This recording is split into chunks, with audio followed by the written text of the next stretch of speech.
ओम गण श्री महागणेशाय नमः। राधे राधे दोस्तों, कैसे हैं आप सब। दोस्तों, फाल्गुन मास की पूर्णिमा को होलिका दहन का पर्व मनाया जाता है और उसके अगले दिन रंग वाली होली खेली जाती है। इस बार होलिका दहन का पर्व 17 मार्च दिन गुरुवार को है, जिसे छोटी होली के नाम से भी जाना जाता है, और 18 मार्च को रंग वाली होली खेली जाएगी। छोटी होली के दिन होलिका दहन किया जाता है। शास्त्रों के अनुसार फाल्गुन पूर्णिमा को प्रदोष काल में होलिका दहन करना चाहिए, लेकिन इस समय भद्रा नहीं होनी चाहिए। भद्रा के समय में होलिका दहन करने से अनिष्ट हो सकता है, इसलिए भद्रा रहित प्रदोष काल फाल्गुन पूर्णिमा को होलिका दहन किया जाता है। इस बार 17 मार्च को फाल्गुन पूर्णिमा पर भद्रा दोपहर 1:29 से ही लग जाएगी, जो देर रात 1:12 पर समाप्त होगी। शास्त्रों के अनुसार जब भद्रा पूरे दिन रहती है तब भद्रा पूंछ के समय होलिका दहन किया जा सकता है, लेकिन भद्रा मुख के समय होलिका दहन ना करें। इसलिए इस बार 17 मार्च को होलिका दहन भद्रा पूंछ में रात 9:06 से रात 10:16 के बीच में किया जाएगा। अगर भद्रा समाप्त होने के बाद आप होलिका दहन करना चाहते हैं तो इसके लिए शुभ मुहूर्त देर रात 1:12 से 18 मार्च की सुबह 6:28 तक का है। दोस्तों, इस बार होली पर 500 साल बाद कई अद्भुत संयोग बन रहे हैं।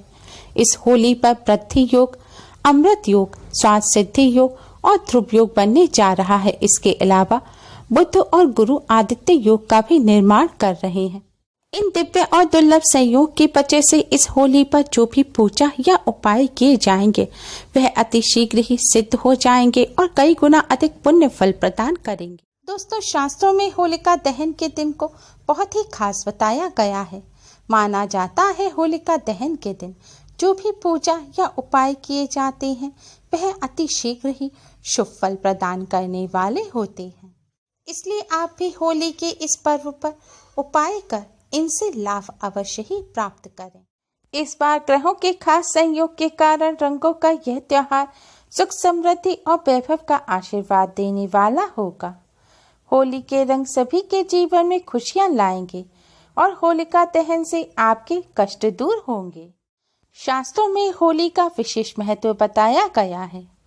होली का पर्व बुराई पर अच्छाई की जीत के रूप में मनाया जाता है। होली पर भगवान विष्णु माँ लक्ष्मी जी का विशेष रूप से पूजन किया जाता है, क्योंकि भगवान विष्णु ने ही इस दिन भक्त प्रहलाद को होलिका से बचाया था।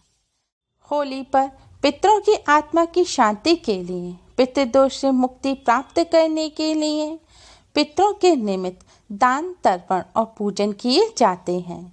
इससे पितृ प्रसन्न होते हैं। इस उपाय को करने से न केवल पितृदोष से ही मुक्ति मिलती है, बल्कि धन की देवी माँ लक्ष्मी की भी असीम कृपा प्राप्त होती है। जिंदगी भर पैसों की कोई कमी नहीं रहती। धन की देवी माँ लक्ष्मी घर में सदैव स्थिर वास करती हैं। उपाय करने के लिए होली के दिन स्नान करके स्वच्छ वस्त्र धारण करें। फिर अपनी रसोई की सफाई करें। चकला बेलन सभी मांजकर धोकर साफ कर लें। इसके बाद साफ जल से आप बिना नमक का साफ आटा मढ़ें। अब इस आटे से आप पहली 4 पूरी बनाकर निकाल लें। अगर आपके घर आज के दिन पकवान नहीं बनते हैं तो आप एक रोटी बना लें। अब आप रोटी पूरी पर शुद्ध घी लगाएं और थोड़े से काले तिल डालें। 1 चुटकी हल्दी डालें और थोड़ी सी शक्कर डालें और रोटी पर कोई मिष्ठान भी रख लें। अब आप भगवान श्री गणेश को प्रणाम करें, भगवान विष्णु माँ लक्ष्मी जी को प्रणाम करें और गौ माता को प्रणाम करें। इसके बाद इस रोटी को प्रेम पूर्वक आप गौ माता को खिला दें। गौ माता को रोटी खिलाते समय इस मंत्र का जाप करें। त्वं माता सर्व देवानां त्वं च यज्ञस्य कारणं त्वं तीर्थ सर्व तीर्थानां नमस्तस्य सदा नखे। इस मंत्र का जाप करते हुए आप गौ माता को रोटी खिलाएं। इसके बाद आप भगवान विष्णु माँ लक्ष्मी जी को प्रणाम करें और पितृदेव को प्रणाम करें। फिर गौ माता को प्रणाम करें और गौ माता से अपने सभी कष्टों को दूर करने की प्रार्थना करें। विष्णु धर्मोत्तर पुराण के मतानुसार जीवन में आने वाली किसी भी तरह की विषम परिस्थितियों को टालने के लिए गाय माता की आराधना करना लाभप्रद होता है। शास्त्रों में बताया गया है कि होली के दिन गौ माता की सेवा पूजा अवश्य ही करनी चाहिए। होली के दिन जो व्यक्ति गौ माता की सेवा पूजा करता है उसे समस्त देवी देवताओं का आशीर्वाद प्राप्त होता है। गौ माता में 33 कोटि देवी देवताओं का निवास होता है। वैदिक साहित्य के अनुसार जिन देवता का पूजन हम मंदिरों व तीर्थों में जाकर करते हैं वे सारे देवता समूह रूप में गौ माता में विराजमान हैं। इसलिए पूर्ण श्रद्धा व विश्वास के साथ किसी भी कार्य की सिद्धि के लिए गौ माता की सेवा अवश्य ही करनी चाहिए। आज के दिन इस तरह गाय को रोटी खिलाने से आपको सभी देवी देवताओं का आशीर्वाद प्राप्त होगा। धन संपत्ति और सुख में वृद्धि होगी। दुष्ट ग्रह भी शांत हो जाएंगे।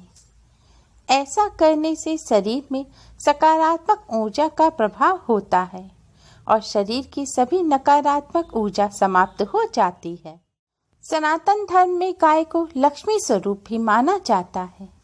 इसलिए ऐसा कहा जाता है कि गाय की सेवा करने से घर परिवार सुखी संपन्न रहता है। हिंदू मान्यताओं के अनुसार जिस घर में गाय की सेवा निस्वार्थ भाव से की जाती है उस घर में सदैव मां लक्ष्मी की कृपा बनी रहती है। इतना ही नहीं, जिस घर में गाय की सेवा होती है वहां अचानक किसी भी प्रकार की विघ्न बाधाएं नहीं पनप पाती। कितनी भी बड़ी परेशानी हो अपना रास्ता बदल देती है। पितरों को जो भोजन बनाया जाता है उसका भी पहला ग्रास गाय को ही खिलाया जाता है। गौ माता में पितरों का भी वास माना जाता है। आज के दिन आप गौ माता को रोटी खिलाएंगे तो इससे भयंकर से भयंकर प्रतिदोष भी तुरंत ही दूर हो जाएगा और धन की देवी मां लक्ष्मी की कृपा से जिंदगी भर कभी भी पैसों की कमी नहीं रहेगी। गरीबी और दरिद्रता आपके घर का रास्ता भूल जाएगी। आपको गौ माता को रोटी बिना कुछ खाए खिलानी है। होली के दिन सुबह जल्दी उठ जाना चाहिए और पूरे हर्ष और उल्लास के साथ होली मनानी चाहिए। ऐसा करने से आपके जीवन में खुशियाँ और भी अधिक बढ़ेंगी। होली के दिन आपको सभी लोगों का सम्मान करना चाहिए, चाहे वह आपका दुश्मन ही क्यों ना हो। यदि आप ऐसा करते हैं तो समाज में आपका भी मान सम्मान और अधिक बढ़ेगा। इस दिन आपको घर की साफ सफाई अच्छी तरह से अवश्य करनी चाहिए। साथ ही भगवान विष्णु के नरसिंह अवतार की पूजा भी अवश्य करनी चाहिए। ऐसा करने से आपको भगवान विष्णु की कृपा प्राप्त होगी।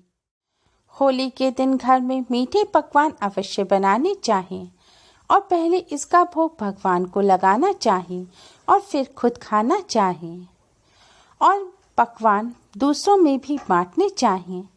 ऐसा करने से आपके जीवन में खुशियां बढ़ेंगी।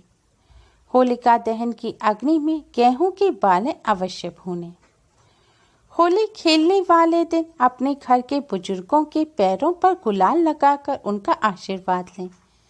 ऐसा करने से आपको अपने घर के बड़ों का आशीर्वाद तो मिलेगा ही, साथ ही आपको भगवान की कृपा भी प्राप्त होगी। होलिका दहन के अगले दिन होलिका की राख अपने घर में अवश्य लाएं और उसे अपने घर के चारों कोनों में डाल दें। ऐसा करने से आपके घर का वास्तु दोष समाप्त हो जाएगा। इस दिन होली जलने के बाद उसकी राख को अपनी तिजोरी में अवश्य रखना चाहिए। ऐसा करने से आपको कभी भी धन की कमी का सामना नहीं करना पड़ेगा। होली के दिन अपनी जेब में काले कपड़े में पीली सरसों, लौंग, जायफल और काले तिल बांध कर रखें और जब होली जले तो होलिका दहन के समय आप जलती होली में उन्हें डाल दें। ऐसा करने से आप पर नकारात्मक शक्ति का प्रभाव समाप्त हो जाएगा। दोस्तों, आपको और आपके इस परिवार के सभी सदस्यों को KST राधे कृष्णा श्रृंगार परिवार की ओर से होली की हार्दिक शुभकामनाएं। उम्मीद है आपको हमारी ये वीडियो पसंद आई होगी। प्लीज़ लाइक करें, हमारी इस वीडियो को अपने फ्रेंड्स और रिश्तेदारों में ज़्यादा से ज़्यादा शेयर करें, जिससे वह भी इसका लाभ उठा सकें। हमारी और भी वीडियोस के लिए हमारे चैनल को सब्सक्राइब करना ना भूलें। Thanks for watching. Radhe Radhe.